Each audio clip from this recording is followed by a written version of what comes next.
राजसाठी आजची सकाळ ही इतर दिवसांसारखीच होती. नेहमीप्रमाणे तो 7ला उठला, पटापट आवरून घेतलं आणि मग 8:30ला तो स्वतःच्या दुचाकीने ऑफिसला जायला निघाला. त्याचं ऑफिस घरापासून बरंच लांब होतं, त्यामुळं 9:30च्या ऑफिससाठी सकाळी 8:30 निघावंच लागायचं. तो पुण्याच्या मध्यवस्तीत असलेल्या सिंहगड रोडवर राहत होता, तर त्याचं ऑफिस विमाननगरला होतं. तो नेहमीप्रमाणे नदीकाठच्या रस्त्याने दुचाकीवरून मध्यम गतीने चालला होता. तितक्यात त्याच्या खिशात ठेवलेला फोन व्हायब्रेट झाला. त्याने इंडिकेटर देत गाडी रस्त्याच्या बाजूला घेतली आणि फोन उचलला. हॅलो, बोल अजय. अरे पोचतच होतो ऑफिसला. राज म्हणाला. अरे ऐक, ऑफिसला नको येऊस, इन्कम टॅक्स डिपार्टमेंटला पोच. मी पण निघतोय इथून. आपल्या केसबद्दल इन्कम टॅक्स ऑफिसर आज ऑर्डर काढतोय, सेटलमेंट करायची आहे. अजय म्हणाला. बरं, पण तुला वेळ लागेल. ठीक आहे, मी पोचतो. राज म्हणाला. नदीपात्रातील रस्त्यावरच रस्त्याच्या कडेला चहाच्या टपऱ्या होत्या. तिथं जरा एक चहा आणि सिगारेट मारावी या इराद्याने राज गाडीवर बसला, कारण इन्कम टॅक्स ऑफिसला पोचायला अजयला कमीत कमी अर्धा-पाऊण तास लागणार होता. राज रस्त्याने थोडा पुढं आला आणि रस्त्याच्या कडेला असलेल्या चहाच्या टपरी शेजारी बाईक थांबवली. चहा आणि सिगरेट घेऊन तो टपरीच्या थोडा बाजूला आला. सिगारेटचे झुरके मारत चहाचा एक एक घोट घेत तो इकडे तिकडे पाहत होता. तेवढ्यात त्याची नजर थोड्या पुढे असलेल्या पेपरच्या स्टॉलवर गेली. आज घरी पेपर आला नव्हता हे त्याच्या लक्षात होतं. शब्दकोडी सोडवण्याचा राजला नवीन छंद लागला होता. पेपर घ्यावा म्हणजे रात्री कोडी सोडवत बसता येईल या विचाराने राज चहावाल्याला पैसे देऊन रस्ता ओलांडून त्या पेपरच्या स्टॉलवर आला. स्टॉलवर पेपर पसरवून व्यवस्थित मांडलेले होते, पण तिथे कोणी नव्हतं. त्याने त्याचा ठरलेला नेहमीचा पेपर उचलला आणि आवाज दिला. कोणी आहे का इथं? राजने आवाज दिला आणि इकडं तिकडं बघू लागला. बोला साहेब. अचानक त्याच्या मागून अगदी कानाजवळून एक आवाज आला. राज क्षणभर दचकला. या पेपरचे किती झाले? राजने विचारलं. नक्की घेताय? विचार करा. तो माणूस विचित्र प्रश्न विचारत होता. काय? हा काय प्रश्न झाला? पेपर विकायला ठेवलाय ना तुम्ही? किती झाले ते सांगा. राज म्हणाला. द्या 2 रुपये. तो माणूस मंद स्मितहास्य करत म्हणाला. राजने 2 रुपये त्याच्या हातात ठेवले आणि राज रस्ता ओलांडू लागला. त्याने परत एकदा मागे वळून पाहिलं. तो राजकडेच बघत होता आणि तसाच मंदपणे हसत होता. राजने रस्ता ओलांडला आणि तो बाईक जवळ आला. त्याने पेपर बॅगेत ठेवला, बाईक सुरू केली आणि त्याच रस्त्याने पुढे आला आणि त्या पेपर स्टॉल होता त्या जागेवर नजर टाकली. आणि क्षणभर तो थोडा चकित झाला, कारण फक्त 2 मिनिटापूर्वी जिथे एक पेपरचा स्टॉल होता त्या जागेवर आता कोणीच नव्हतं. राजने परत एकदा नीट पाहिलं, पण कोणीच नव्हतं. ना तो स्टॉल दिसला. राज जरा विचारात पडला, पण मग इन्कम टॅक्स ऑफिसवर पोहोचला. तिथंच पूर्ण दिवस गेला. तिथून संध्याकाळी राज घरी आला. स्वयंपाक करणारी मावशी जेवण बनवून गेली होती, त्यामुळे ती चिंता नव्हती. घरी पोचून त्याने नाशिकला फोन लावला. आईबाबांशी बोलून झाल्यावर तो जेवून बेडवर आडवा झाला. घड्याळात 9 वाजले होते. तो नेहमी 11ला झोपायचा. आता 2 तास काय करावं या विचारात असताना त्याला आठवलं की आपण सकाळी पेपर घेतला होता. त्यातलं शब्दकोडे सोडवू, मस्त टाइमपास होईल. त्याने बॅगेतून तो पेपर काढला. त्याने आतल्या पानावरचं शब्दकोड्याचं पान बाजूला काढलं आणि तो शब्दकोडे सोडवू लागला. पण एका शब्दावर येऊन मात्र त्याची गाडी आडली. सगळे शब्द सुटले होते, पण तो एक शब्द मात्र त्याला सुटत नव्हता. नुकतीच प्रसूती झालेली स्त्री असं त्या शब्दाचं वर्णन होतं. बराच वेळ विचार करता करता त्याचे डोळे जड होऊ लागले. त्याने तो एक शब्द अपुरा ठेवला आणि तो झोपला. पहाटेचे 4 वाजले असावेत. एका लहान बाळाच्या रडण्याचा आवाज राजच्या कानावर पडले आणि त्याची झोप मोड झाली. त्याने हळूहळू डोळे उघडले आणि छोटा लाईट लावला. त्याने आवाजाच्या दिशेने मान वळवली आणि काळजात धस झालं. एक बाई कुशीत एक बाळ घेऊन उभी होती. खोलीच्या भिंतीला टेकून उभी होती. वय असेल 30-31, कपाळावर मोठं कुंकू, हिरवी नऊवारी साडी, मोकळे केस, निस्तेज काळवंडलेला चेहरा, डोळे वटारून ती राजकडे पाहत होती. कुशीतील ते बाळ रडत होतं. राजच्या अंगावर भीतीने काटा छातीत धडधडू लागलं. श्वासाची गती वाढली. ती तशीच डोळे मोठे करून राजकडे एकटक बघत होती. तिच्या कुशीतील ते बाळ आता मोठ्यांदा रडू लागलं होतं. राजला समजतच नव्हतं. किंकाळी घशातच कोंडली गेली होती.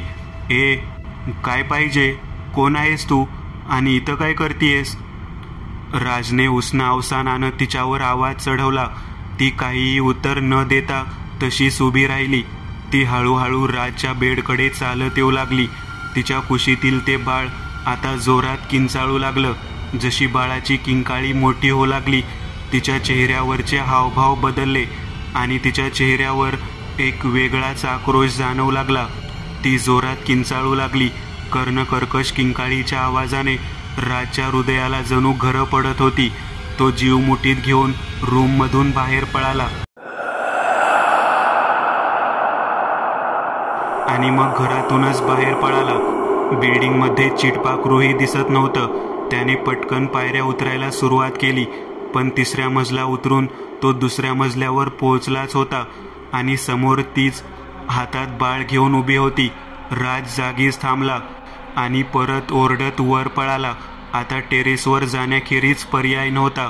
पायऱ्या चढता चढता त्याने मागे पाहिलं आणि त्याची वाचाच बसली. ती जिन्याच्या मधल्या टप्प्यात उभी होती. राज कसा तरी टेरेसवर आला आणि टाकीच्या खाली असलेल्या एका सापटीत लपला. घामाघूम झाला होता तो. हृदय रेल्वे इंजिनसारखं जोरात धावत होतं. कोण आहे ही आणि माझ्या घरात का शिरली? नक्की घडतंय काय हे? राज विचारात पडला. बाळाच्या रडण्याचा आवाज अगदी कानाच्या मागून आला आणि राजचं हृदयच हादरलं. त्याने हळूच शेजारी मान वळवली आणि डोक्याला झिंझिण्या आल्या, कारण ती राजच्या अगदी मागेच बसलेली होती. तेच मोठे डोळे आणि थंड चेहरा. राज चाच पडत तिथून उठला आणि टेरेसवर सैरावैरा पळू लागला. टेरेसच्या दारातून तो पुन्हा खाली जायला निघाला, पण जिन्याच्या मधल्या टप्प्यात येऊन त्याने खाली पाहिलं. पुढचं दृश्य हे काळजाचा थरकाप उडवणारं होतं, कारण ती जिन्यात बाळाला घेऊन त्याच्या पुढं उभी. पण ती एकटी नव्हती. तिच्या मागे हुबेहूब तिच्याच सारख्या अनेक बायका जिन्याच्या प्रत्येक पायरीवर एक या हिशोबाने उभ्या होत्या.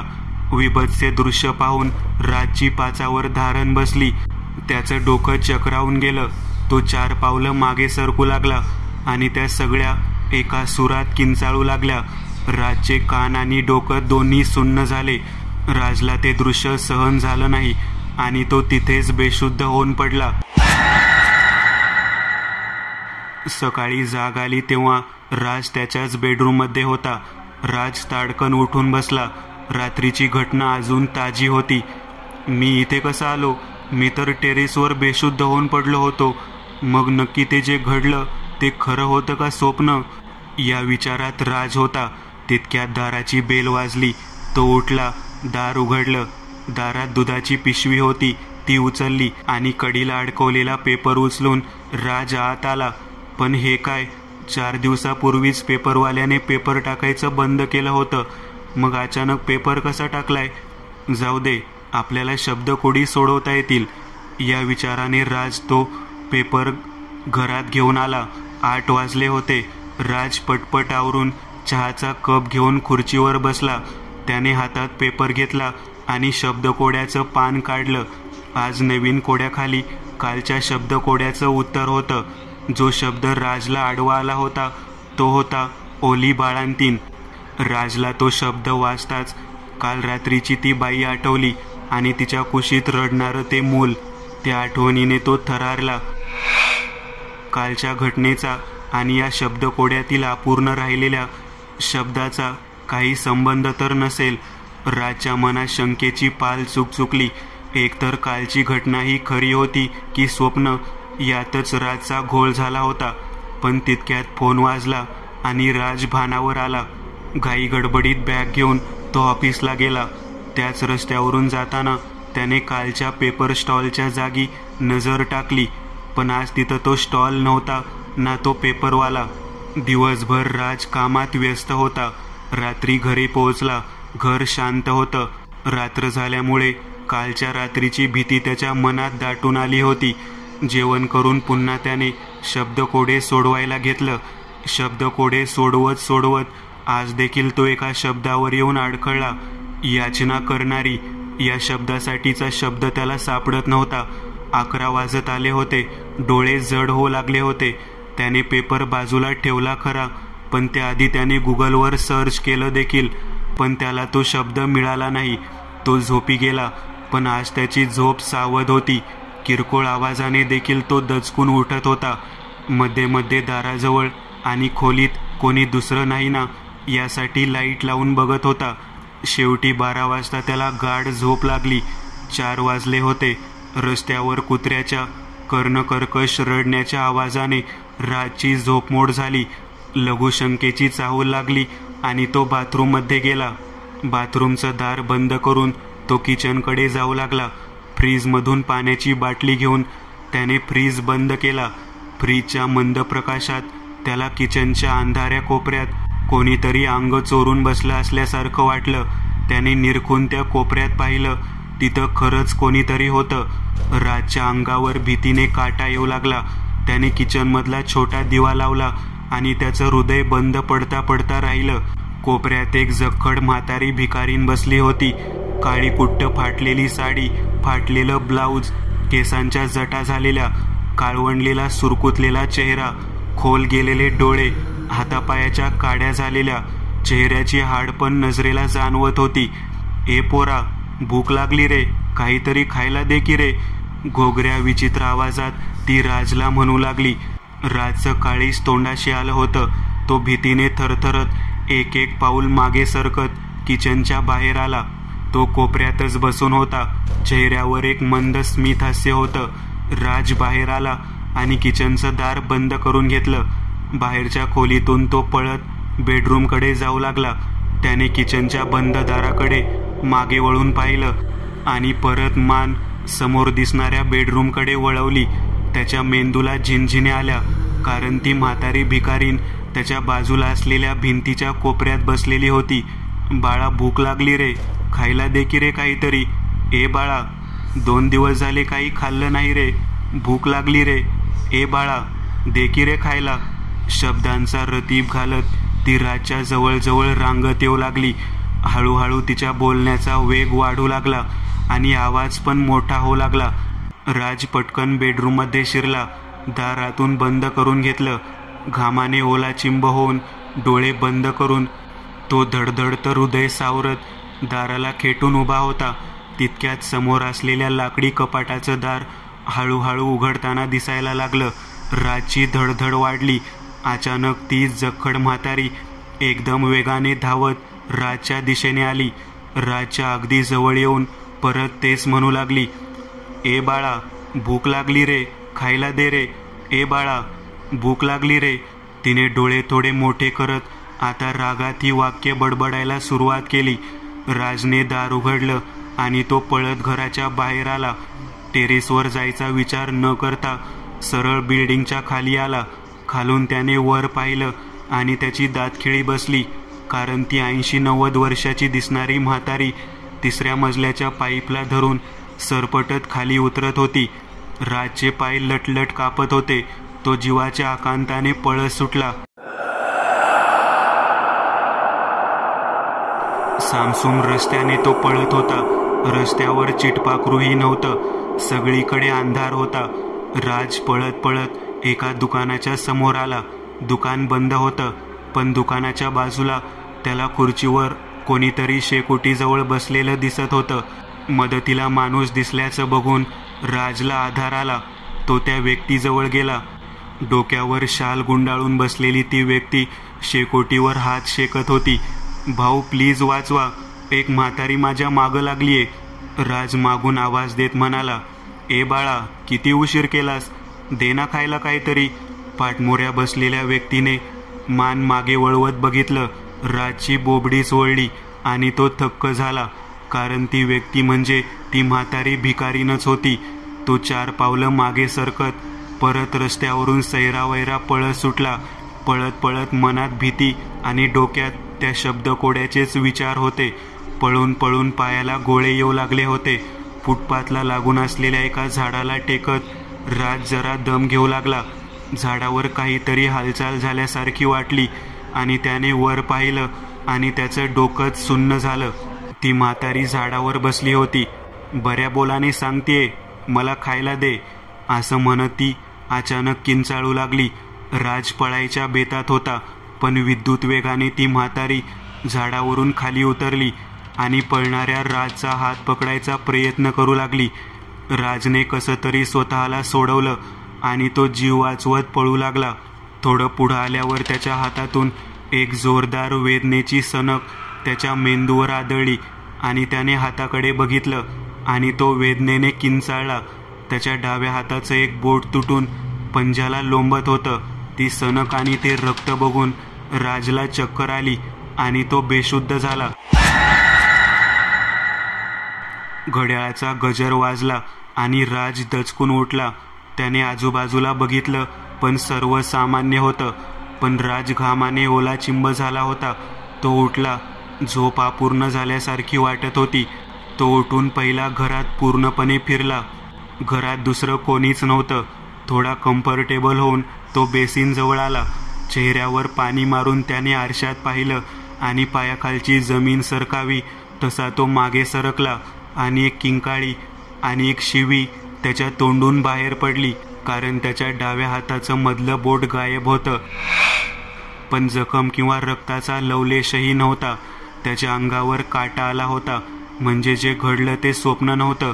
ती म्हातारी त्याचं बोट खरंच ओरबाडून गेली होती. राजला रडू फुटलं होतं. कसाबसा स्वतःला सावरत तो उठला.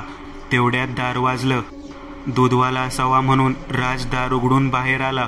दुधाची पिशवी उचलून तो वळाला. त्याला कडीला अडकवलेला पेपर दिसला. त्याने तो तसाच राहू दिला आणि तो आत आला. दूध तापवत तापवत स्वतःच्या नाहीशा झालेल्या बोटाकडे बघत तो रडकुंडीला आला होता. चहा करून तो कप घेऊन बाहेर आला आणि त्याला धक्का बसला, कारण कडीला तसाच राहू दिलेला पेपर बेडवर होता आणि शब्दकोड्याचं पान उघडलेलं होतं. चहा घेत त्याच्या डोक्यात विचार सुरू होते. नक्कीच या पेपरमधल्या शब्दकोड्यामुळे सगळं होतंय. हे आता पक्क झालं होतं. झालं ते खूप झालं. आता ही शब्दकोडी मी नाही सोडवणार आता, त्याने मनाशी ठरवलं. तो पेपर घेऊन तो गॅसजवळ आला आणि रागात त्याने तो जाळून टाकला. आवरून कामाला निघाला. रस्त्यात पुन्हा त्या स्टॉलच्या जागेवर बघत तो गेला, पण तिथं कोणीच नव्हतं. ना तो स्टॉल होता. एक रबरी हँडग्लोव्ज विकत घेऊन त्याने ते तुटलेलं बोट लपवलं. पण दिवसभर लोकांच्या प्रश्नांना उत्तर देऊन वैताग आला त्याला. रात्री घरी यायची इच्छा नव्हती, पण नाईलाज होता. तो परत घरी आला. दार उघडून आत शिरला आणि लाईट लावली. बेडवर तोच पेपर होता आणि तेच शब्दकोड्याचं पान. त्याचं डोकं सुन्न झालं होतं. कोणीतरी खूप भयानक खेळ खेळत आहे आपल्याबरोबर. त्याने तडक तो पेपर उचलून कचऱ्याच्या डब्यात टाकला. जेवण करून तो झोपला. हृदयात धडधड सुरूच होती, पण आज शब्दकोडच सोडवलं नाही, त्यामुळे आजची रात्र शांततेत जाईल याचा भरोसा राजला होता. हळूहळू डोळे जड होऊ लागले. अर्धा तासच झाला असेल. राजने झोपेत कूस बदलली. एक कुबड दर्प त्याला जाणवला. डोळे चोळत त्याने बाजूला असलेलं लाईटचं बटन दाबलं आणि खोलीतील दृश्य पाहून त्याचं काळीज तोंडाशी आलं. मेंदू सुन्न झाला, कारण खोलीत तो एकटा नव्हता. कालच्या म्हाताऱ्या भिकारणीसारख्या दिसणाऱ्या अनेक भिकारणी त्या खोलीत उभ्या होत्या. त्या खोलीत त्या सगळ्या दाटीवाटीने उभ्या होत्या. जणू काही तिच्याच अनेक प्रतिकृती वाटाव्यात. सगळ्यांच्या मळकट कपड्यांचा कुबट वास खोलीत पसरला होता. त्यांच्या चेहऱ्यावर भूक स्पष्ट दिसत होती. तोंडातून लाळ गळत होती. त्या सगळ्यांची नजर राजवर अशी खिळली होती, जणू काही राज हेच त्यांचं आजचं भक्ष्य होता. चेहरे अगदी स्तब्ध होते. कोणतेच हावभाव चेहऱ्यावर दिसत नव्हते. राजच्या पुढ्यात तोच पेपर पडला होता आणि शब्दकोड्याचं पान उघडलेलं होतं. त्याने जसं त्या पेपरकडे पाहिलं तशा त्या सगळ्या एक सुरात विवळू लागल्या. ए बाळा, खायला दे काहीतरी, खायला दे रे, भूक लागली रे बाळा. या आवाजाने राजचे कान आणि डोकं बधीर होऊ लागलं. त्याने पटकन पुढ्यातला तो पेपर उचलला आणि क्षणभरात त्या सगळ्या म्हाताऱ्या एकदम शांत झाल्या. राजने ते कोडं सोडवायला सुरुवात केली. जसजसा तो एक एक शब्द सोडवत होता तसतशी एक एक म्हातारी नाहीशी होऊ लागली. म्हणता म्हणता त्या सगळ्या नाहीशा झाल्या. आता खोलीत फक्त राज होता. हृदय अजूनही धडधडत होतं. पण आजही एक शब्द लिहायचा राहून गेला. खूप प्रयत्न केला पण तो शब्द काही सापडला नाही. हाडळ, चेटकीन या आशयाचा दुसरा शब्द राजला जमलाच नाही. खूप प्रयत्न केला त्याने पण काहीच झालं नाही. त्याने इंटरनेटवर शोधलं पण नाही. आज त्याने ती जागा रिकामी न सोडायचं ठरवलं आणि त्या आशयाला एक दुसरा शब्द जो खरं तर त्या रकान्यात मावत नव्हता तिथं लिहून टाकला. कदाचित आजची रात्र आपण सुटू असं राजला वाटलं पण तसं होणार नव्हतं. राजने पेपर बाजूला ठेवला आणि तो तसाच बसून राहिला. हळूहळू त्याचे डोळे जड होत होते पण तरीही तो डोळे ओढून ताणून उघडे करत होता. कारण भीतीमुळे त्याने रात्र जागून काढायचं ठरवलं होतं. खोलीतला लाईट चालूच ठेवला होता आणि तो येणाऱ्या आपत्तीचे चिंतन करत बसला. आणि अचानक लाईट गेली. खोलीत अंधार पसरला. काही क्षणातच अंधाराला राजचे डोळे सरावले होते आणि त्याच अंधारात राजला खोलीच्या समोरच्या कोपऱ्यात हालचाल जाणवली. कोणीतरी पाठमोरं उभं होतं. तितक्यात पायातलं पैंजण वाजल्याचा आवाज राजच्या कानावर पडला आणि त्याची झोप उडाली. त्याने निरखून पाहिलं. 5 फूट उंच, अंगावर काळी साडी, हातात बांगड्या, कमरेपर्यंत मोकळे सोडलेले केस आणि सडपातळ शरीरयष्टी असलेली ती कमरेत वाकलेली होती. पाठीला एक मोठं कुबड होतं. ती स्त्री हळू आवाजात विवळू लागली.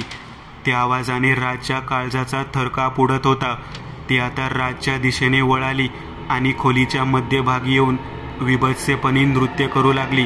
ते नृत्य बघून राज घामाने ओलाचिंब झाला होता आणि तितक्यात लाईट आली आणि उघडझाप करू लागली. राजने डोळे बंद केले आणि परत उघडले.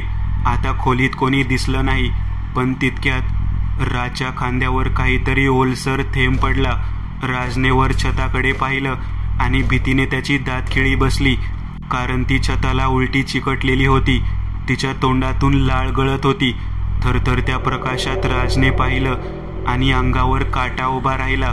कारण ती कोणी स्त्री नव्हती. ती एक जखीन होती. सुरकुतलेला आणि काळपट चेहरा. नाकाच्या जागी फक्त 2 भोक होती. डोळ्याच्या जागी नुसते 2 खड्डे होते. वेगाने राजच्या दिशेने धावत आली. राजच्या अगदी चेहऱ्यासमोर चेहरा आणून ती जोरात किंचाळू लागली. ती किंकाळी इतकी भयानक होती की राजच्या डोक्याला मुंग्या आल्या. हृदयाची धडधड वाढली. ती किंचाळत थोडी मागे सरकली आणि परत तशीच किंचाळत राजच्या अंगावर धावून आली. राजचा डावा हात तिने हातात धरला आणि हाताचा चावा घेतला. राजच्या मेंदूवर वेदनेची कळ इतक्या जोरात आदळली की क्षणभर मेंदूच बधीर झाला. त्याने त्याच अवस्थेत स्वतःच्या हाताकडे पाहिलं आणि राजच्या वेदनेची सल वाढली. कारण डाव्या हाताचा पंजा मनगटापासून वेगळा होऊन पडला होता. राजला रक्त बघूनच भोवळ आली होती. अंधार येऊन तो बेडवर बेशुद्ध होऊन पडला. सकाळी घड्याळाचा गजर वाजला. राजने झोपेतच डाव्या हाताने तो बंद करण्यासाठी हात घड्याळाकडे सरसावला पण घड्याळाचा स्पर्श मनगटाला झाला. राजने डोळे उघडले आणि डाव्या हाताकडे पाहिलं. त्याच्या काळजाला घरं पडावी तसा तो बिथरला. कारण डाव्या हाताचा पंजा गायब होता. काल एक बोट जसं गायब झालं होतं तसा तो पंजा गायब होता. जखम किंवा रक्ताचा कुठलाच लवलेश नव्हता. राजला एक गोष्ट समजली होती की आता हळूहळू मृत्यू त्याच्या जवळ येत चालला आहे. त्याला रडू फुटलं होतं. आपण मेल्यावर आईवडिलांचं काय इथपर्यंतचे विचार मनात येऊन तो खिन्न झाला होता. ही कुठली पीडा मागं लागली आहे आणि कसं बाहेर पडायचं यातून. नास्तिक असलेला राज आता देवाचा धावा करू लागला. तो बेडवरून उठला. कशीबशी आंघोळ केली आणि आईने गावावरून येताना दिलेली हनुमान चालिसा आणि दत्त महाराजांची स्तोत्र असलेली पुस्तक बॅगेतून बाहेर काढली. त्याने मनोभावे ती दोन्ही पुस्तक वाचली. त्याला थोडं बरं वाटू लागलं होतं. त्याने दार उघडलं. दुधाची पिशवी आणि कडीला अडकवलेला पेपर त्याने घेतला. ऑफिसला फोन करून त्याने सांगितलं होतं की आज तो आजारी आहे का कुणास ठाऊक, पण त्याच्यात अचानक एक वेगळीच हिंमत आली होती. तो पेपर हातात घेऊन त्याने कालच्या कोड्याचं उत्तर बघितलं. न सापडलेला शब्द होता जखीन. त्याने नवीन कोड्याकडे पाहिलं आणि त्याच्या डोक्यात विचार आला, जे शब्द मी नाही सोडू शकलो त्या शब्दाशी संबंधित पात्र माझ्यासमोर उभी राहिली. आणि जेव्हा काल रात्री मी कोडं सोडवायला सुरू केलं तशा त्या म्हाताऱ्या एक एक करून नाहीशा झाल्या. म्हणजे या कोड्यातूनच मी या पिढेतून सुटू शकेन. राजने आता चंग बांधला की हे कोडं आज सोडवायचं म्हणजे सोडवायचं. त्याने सर्वात आधी चहा घेतला आणि तो ते शब्द कोडं सोडवायला सुरुवात केली. आजचं कोडं थोडं अवघडच होतं.